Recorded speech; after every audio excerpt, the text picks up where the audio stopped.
Mabuhay ay Madayaw. I am Nur Ashaji Bukhari and I am from Rupert. So today, let's talk about accounting concepts and principles. Let me introduce first a brief summary of this chapter of accounting concepts and principles. It highlights how accounting principles ensure accuracy and consistency in financial reports. It distinguishes between accrual and cash basis accounting and discusses principles like matching, prudence, and substance over form. It also mentioned assumptions like going concern assumptions, accounting entity, and time period assumptions.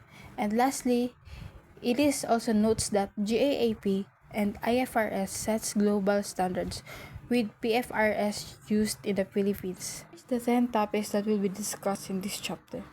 First is the accrual accounting, and it will be discussed by Mr. Pelotas. Number 2, matching principles, and it will be discussed by Miss Ingrid. Third is the use of judgment and estimates, and it will be discussed by Miss Kazea. The next is the prudence, and it will be discussed by Miss Dehilio. And next, the substance over form, and it will be discussed by Mr. Madela. The number 6 is going concern assumption, and it will be discussed by Miss Aying. The next is the accounting entity assumption, and it will be discussed by Miss Bukhari. And the number 8, the time period assumptions, and it will be discussed by Mr. Sabihon. And the number 9, generally accepted accounting Philippines, and it will be discussed by Miss Hasna. And the number 10, International Finance Reporting Standard or the IFRS and the Philippines Financial Reporting Standard or the PFRS will be discussed by Ms. Bukhari. Mabuhay mo daw everyone. My name is Daniel Pilotos. I'm the first presenter in Group 5. My topic is all about accrual accounting. Please read. Ikaw po. Kuya, ikaw. Please read. Thank you. And do you have any idea about accrual accounting? Last one standing. Give me a number. 5. 1, 2, 3, 4, 5. Ikaw. Ikaw. Idea about accrual accounting.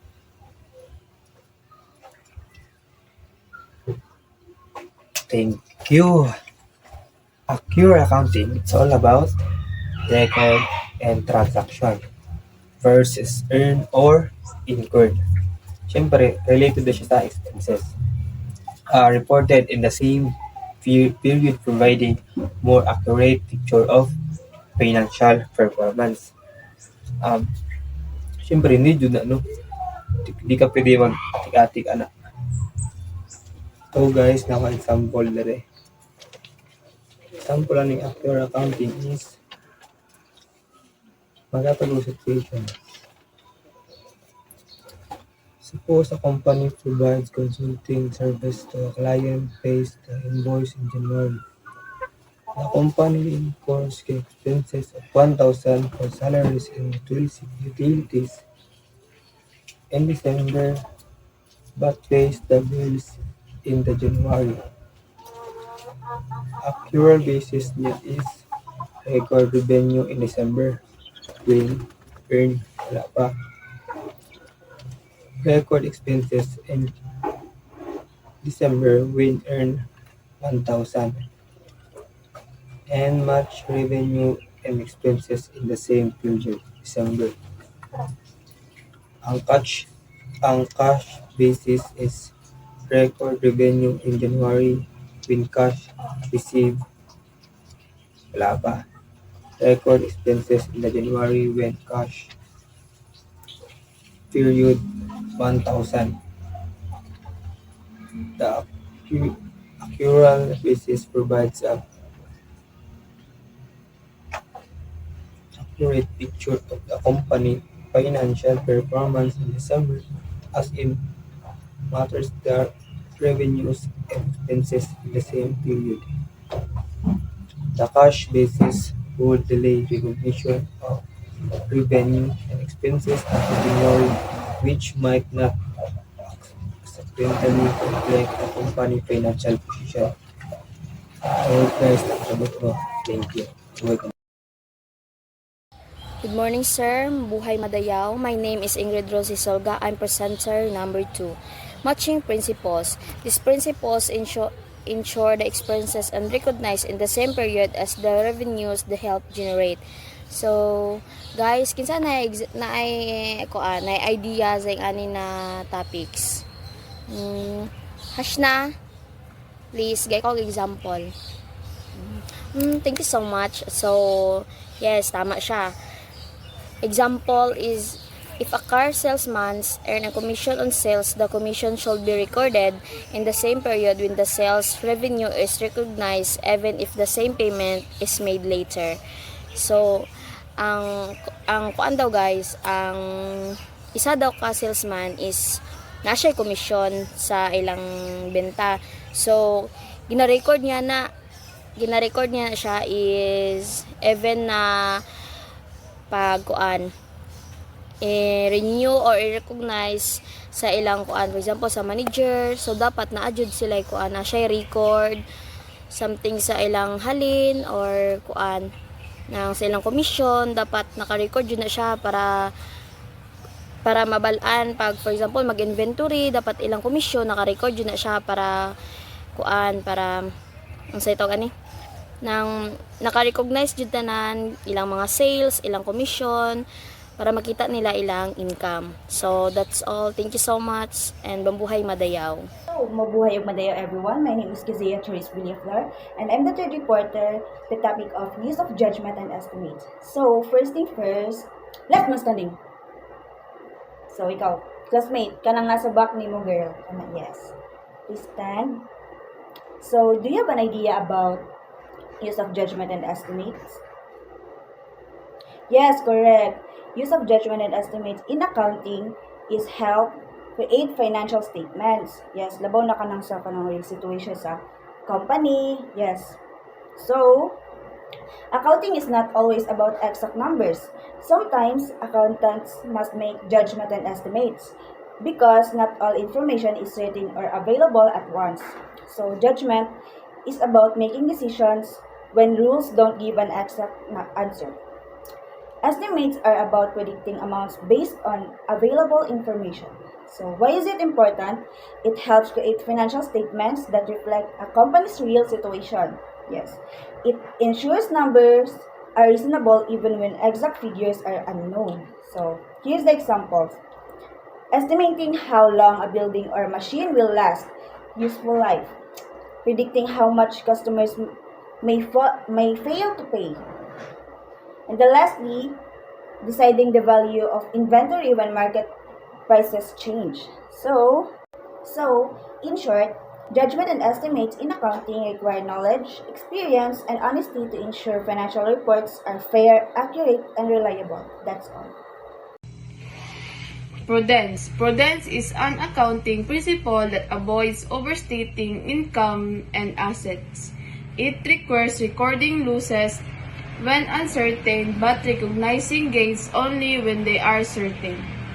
So, prudence conservatism principle prevents overstating income and assets, avoids understating liabilities and expenses. In case of uncertainty, record losses. Do not recognize gains until they are certain. The prudence principle, also known as the conservatism principle, is a fundamental guideline in accounting that emphasizes caution when recording financial transactions. This principle ensures that financial statements present a realistic and cautious view of a company's financial position. The question: how does the prudence principle impact the decision-making process of investors and creditors when evaluating a company's financial statements? So, the prudence principle helps investors and creditors trust a company's financial statements because it shows a careful and realistic view of the company's money. Since losses are recorded early and profits only when certain, they can be more confident that the company is not hiding problems or exaggerating success. This make it easier for them to make smart decisions, avoid investing or lending money. So the prudence principle is important because it protects people who use financial reports like kanang mga investors or lenders.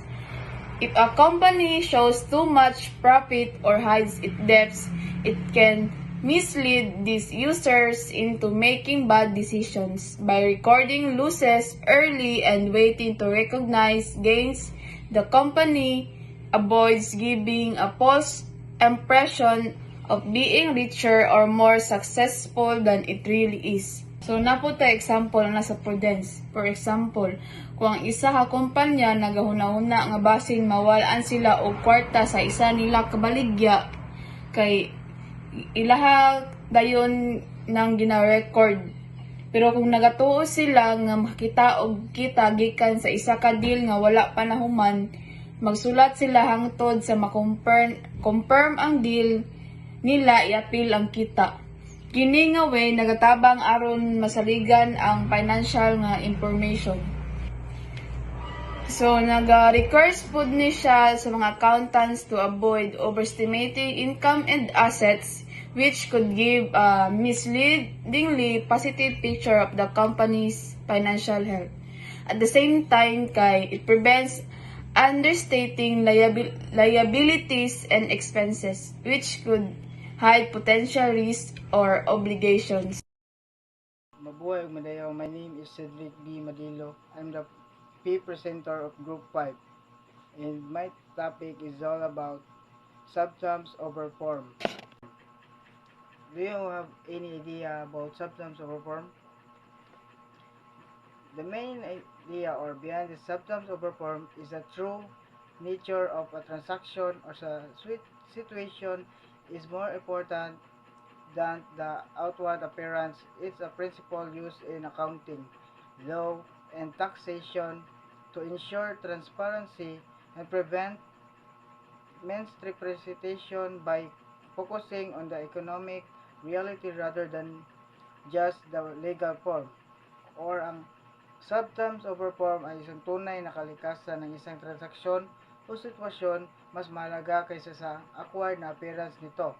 Ito ay prinsipyo na ginagamitan ng accounting, batas, at taxation or mga tax upang matiyak ang transparency at maiwasan ang mga maling paglalarawan sa mga pamamagitan ng mga focus sa pang-ekonomiyang katotohanan kaysa sa lamang sa legal form.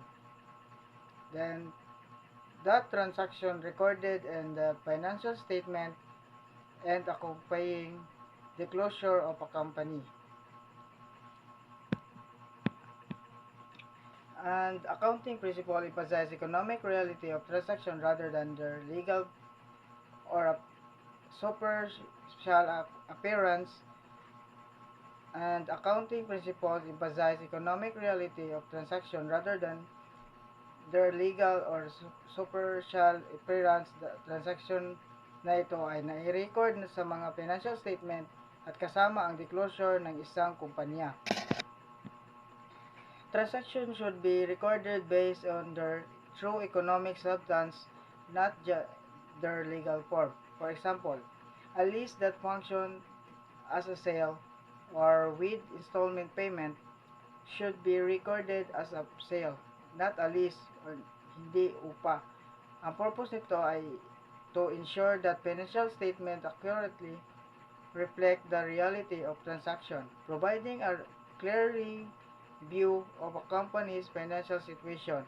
Sa halimbawa ay ang lease or ang upa na kumikilos na pagbibinta na may mga bayad sa rate ay dapat i-record bilang sale at hindi lease or hindi isang upa or utang. Sa layunin ay sinisigurado ng mga pahayag sa pananalapi ay tumatampak sa sumasalamin sa mga katotohanan ng mga transaksyon na nagbibigay ng mga malinaw na pananaw sa mga pangharing kalagayan ng isang kumpanya. Tulad ng lease agreement, kasunduan sa pagpapaupa, Ang isang kumpanya na maaaring mag-list ng isang asset tulad ng gusali o anuman pagpipilian upang bumili nito sa pagkatapos ng mga panahon. Listing sa normal fee, legal. Ito ay isang lease, however, economically, it's essentially a purchase because the company will most certainly acquiring the asset sa ilalim ng substance over form. Ang asset ang asset naman ay would be recorded on this balance sheet as a asset and liability or ang loan will be shown. Mabuhay og bandayaw everyone. Good evening, sir. My name is Harin Aying, 6th presenter. Going concern assumption. Principle assumes a business will continue operating indefinitely and will not need to liquidate assets soon. Example, if a company pays for 2 years of rent in advance, it records this as a prepaid expense and spread the cost over the 2 years. Exception, if there is a doubt about the company's future record, the payment as an expense immediately. Following items are evidence that a company is not a going concern. Number 1. The result of operation consistently show losses. The company's core business activities are generating losses over an extended period, indicating it's spending more than it's earning. Example, a retail store has experienced declining sales and profitability for the past 5 years with no signs of improvement despite various efforts to cut costs and attract customers. Number 2, inability to pay obligation of the company in time. The company struggled to meet its financial obligation such as payments to suppliers, creditors, and employees. Example, a construction company is consistently late in paying its subcontractors and suppliers, leading to strained relationships and potential project delays. Number 3, loan defaults. The company fails to meet the terms of its loan agreement, such as missing interest or principal payments. Example, a restaurant chain defaults on its bank loans due to declining revenues and increasing operating costs, leading the bank to consider foreclosure. Number 4, suppliers do not sell on credit to the company. Suppliers refuse to offer credit terms to the company, requiring cash payment upfront due to concerns about its financial stability. Example, an electronics manufacturer can only purchase components from suppliers on cash-on-delivery basis, limiting its ability to manage inventory and cash flow effectively. Number 5, legal proceedings against the company. The company faces lawsuits or legal actions that could result in significant financial liabilities. Example, a pharmaceutical company is facing a class action lawsuit alleging that its product caused harmful side effects, potentially leading to substantial settlement costs. Accounting entity assumptions. The principle of this is a business is separate from its owners, managers, and employees regardless of the business structure like sole proprietorship, partnership, and corporation. The separate record of this is that each business is owned by a person that maintain its own accounting records like liabilities and assets. And it should not be mixed between businesses and personal transactions. The personal transaction of owners such as vehicle repairs or personal assets should not impact the business financial statement. And lastly, the purpose of this is that ensures for presentation of financial statement by preventing personal transactions from affecting the business financial result. Buhay mo sir. I'm Renner Garcia Sabion and I'm from Group 5 Reporting. My topic is about time period assumption. Everyone, um, kanang kabalo mo about this topic, kanang namoy ko kanang example about time period assumption ikaw so sige ang time period assumption or periodicity assumption is a key part of financial accounting and reporting.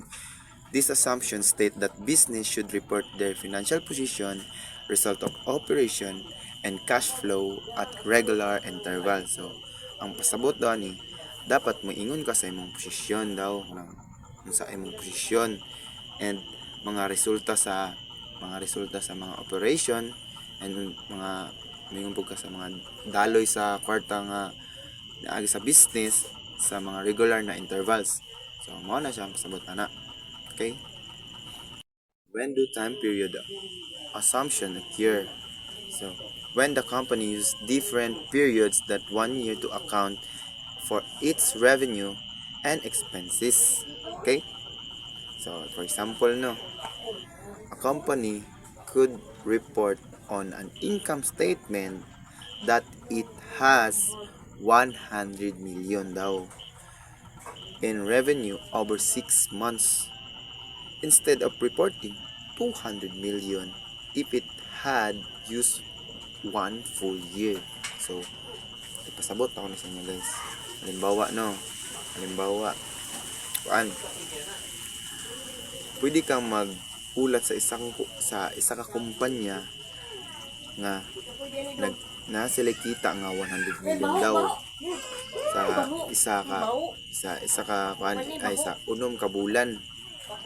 Sa imbis imong ingon na 100 million, 200 million imong iingon daw na 200 million kung gumamit nito ng isang buong taon bali. 2 times siya ba? Diba sa 100 million sa over 6 months ang i-report mo 100 million. So kung maabot og year 200 million siyempre 12 months, diba? So over 6 months 100 million. So one year man, so isang buong taon man, so 200 million imong i-report. Ana gets mo? Okay. Kuan man gud na. The same goes for expenses. They might be reported at 50% rather than 100%. Nasabot mo ana.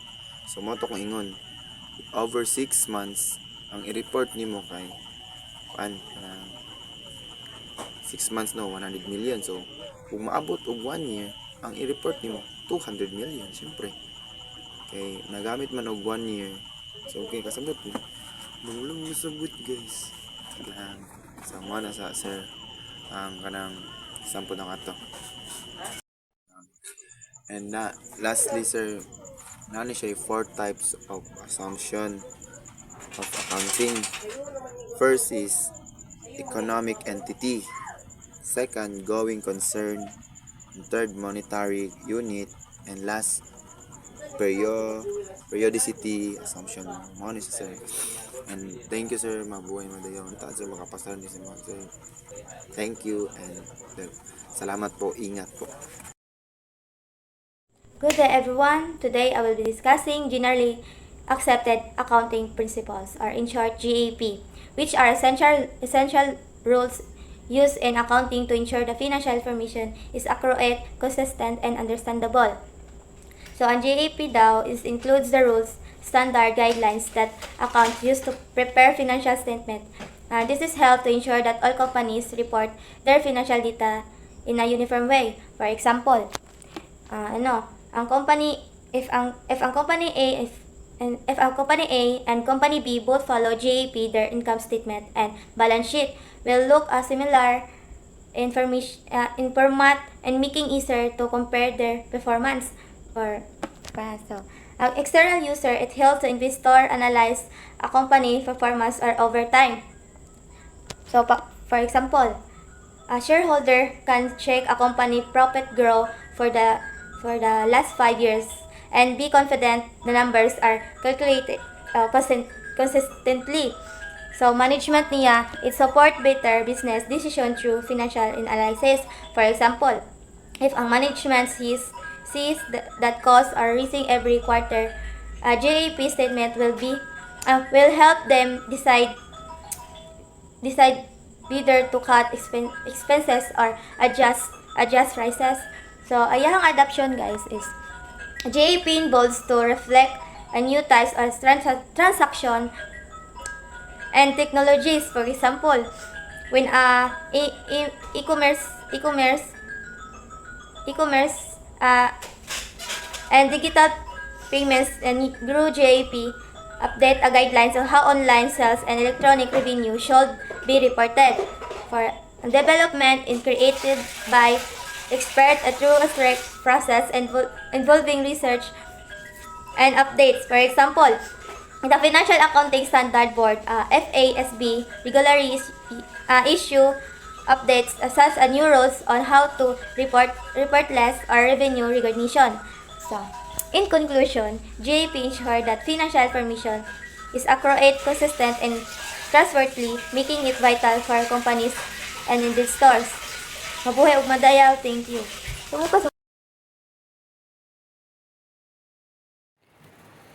So let's talk about the last topic, which is the IFRS and the International Financial Reporting Standard, and the PFRS, or the Philippine Financial Reporting Standard.